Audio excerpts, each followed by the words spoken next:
Yeah. Okay. So yeah. This I'm a bit distracted because there's this thing which occasionally pops into my mind for a few seconds and then pops out again, and I can't remember what I want to talk to you about. But anyway, since Thomas has brought that up, so what you need to okay, so these are like the four. These are like the four. So we don't need to arrange them in a square. We don't need to arrange them in a square. We can arrange them any shape where you can get four units or 4 or 5 units. For example, you can have this or whatever. Okay, it can be anything. Yeah. Can I just mention something before we go on? Yeah.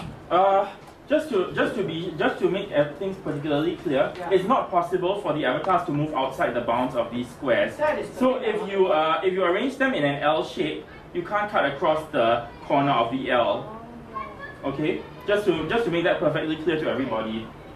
So that we plan our land use wisely. Thanks. And that is the thing that I want to talk about. Thank you so much. Because so we talk about G, we talk about okay, that's fine. The thing I better say before I forget again for the third time is that back to here. This is very critical. After this we can hand over to check it out. This thing now for the complex model, the one-on-one that one okay, so for those of you who are worrying about security specifically for Mr. Paul, I think. But I think Mr. Paul, you're quite okay, right? Yeah, sorry. No, you've got already a very enlightened understanding of Second Life. So I was just going to talk about things like like the security of the children within the environment. Yeah, correct. Because the adults can't come. Yeah. So yeah. Yeah. So now, okay. Why would I want? There are two motivations for me to explore this model. There are two motivations for me to explore this model. This is the commonly accepted model. But the two motivations for me to explore this model are, firstly, this is the default experience of the student in a typical school. That of a 40 by 40 and one projector, exactly like what we have. Okay? So since this is the default, most common experience, can we leverage this most common experience rather than having to book a computer room? That's one. So that's one. And the other thing is this.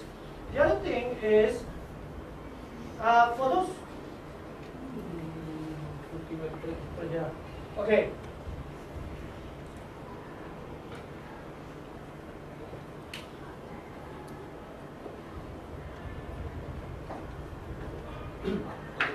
Go ahead. I'm going to talk about mainland and private. Okay. So now, you need, this will be new to most of you because I haven't had, unless you've spent time in Second Life, you would not know this really properly. So when we talk about like a school buying an island, or when we talk about like us for this project buying like 5 islands, so in terms of scale, this is like the world map. Okay, this is like the world map, just like we have a real a map of the Earth. So this is the world map of Second Life.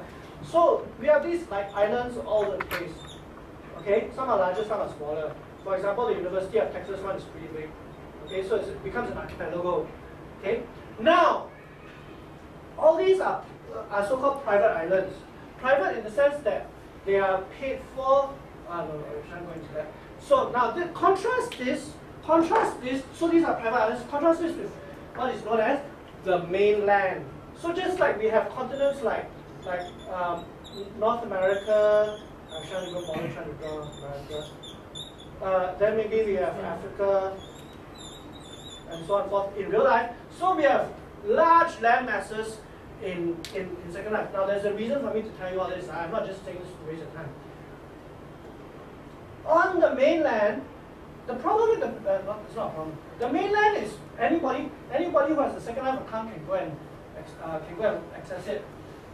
Now the mainland actually is created by Linda Lab, who owns Second Life, but there's actually a lot of interesting things. There are volcanoes, there are valleys, there's like hydroelectric dams, and then there's like there's all sorts of and then there's cities where we can like NUS does NUS Geography Department takes the students, or even schools, they take the students to to Holland Village to do urban mapping of land use, all those kinds of things, right?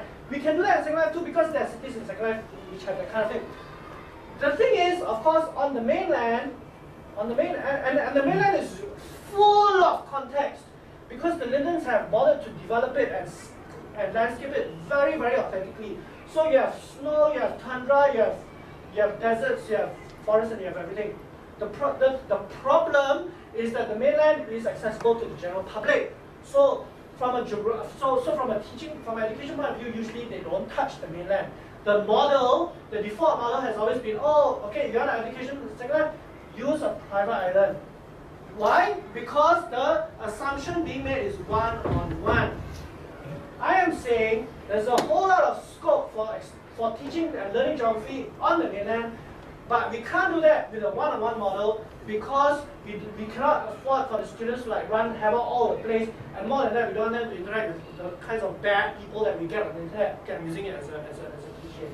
Okay, so therefore I want to. So now, how does this link with this? I've spoken to some of you before on this, so I'll just say it again. How does this link with this?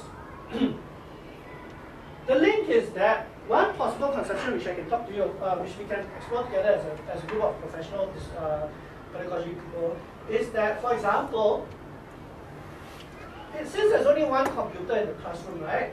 So someone has to control the avatar, or rather, there's only one avatar for people to control. So who gets to control the avatar? By default, it will be the teacher. Well, it could be the teacher's avatar, the teacher's adult over 21 account, yes. So we could have the teacher's avatar on the mainland. Supposing there's a nice hydroelectric dam and so the teacher is there at the foot of the dam. Okay, the teacher is there at the foot of the dam. Now, but there are 40 students, all without computer, all got access to the keyboard or the mouse. So how would it happen in a classroom? So I could say if I were in school right now, I would like divide my class into groups, and then I would say, okay, I would do something like this, Okay, because in Second Life you can use a camera to show them around. So I would say, okay, class, no, I wouldn't call it class, but I'll just call it class now. Class, we're now at the foot of the dam, and then you can see that over there, there's some here, the source of the river comes, and then there's a gorge over there, and then towards the north, there's maybe a wind farm, and towards the east, there's a small little village with a fishing boat, and therefore it implies that there's some agricultural activity in the primary industry and so on and so forth. Where would you like to explore first? And then in their groups, they go and justify, they go and come up with their own, and then they either vote on each other's suggestions, or we can just take turns sequentially group by group by group. And then supposing they say, okay, let's go and explore the primary industry, so we go and explore the fishing village. Then, so that the teacher takes the avatar, the teacher controls the avatar, or we can get the student to come up and take turns. The student can come out and say, okay, my group, we chose the fishing village because, okay, so then I navigate the teacher's avatar to the fishing village.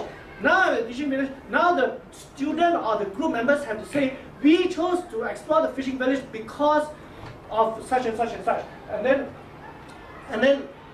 in other words, yes, it is only one avatar, and it is by necessity one avatar because we are the big bad mainland. However, it will still be a collaborative process because the students have negotiated input and prioritization and ranking into why they wish to, and then they have to justify to each other.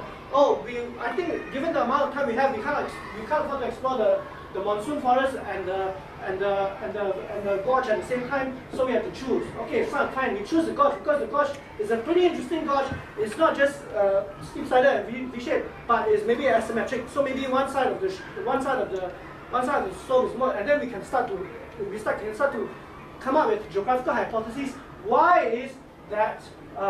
So that is what I mean by that. This is why I think this is a very worthwhile model to explore, because it is replete with geographical content. Okay, including, for example, things which I hinted at earlier, including wind and currents and sunlight. So the diurnal cycle, and the best part about the diurnal cycle in Second Life is that if you own your own private island which we build, we can actually control the diurnal cycle. So we will have access to, for example, we do not. I mean, within a 24-hour span of time, which is of course simulated and compressed. But within the 24-hour span of time, you can actually control. And then there will be dynamic shadow depending on how powerful your computers are in school. But if you have really powerful computers, the avatar's shadow will cut, and then you can have explorations on those kinds of areas as well. So you can have areas on meteorology. You will notice that primarily it's physical. Admittedly, it is physical. Unless you go to the, it's very difficult to create cities on a private island, as MOE found out. It's really very time consuming. So, but there are really lovely cities on the mainland. So then that could be one aspect of human geography exploration.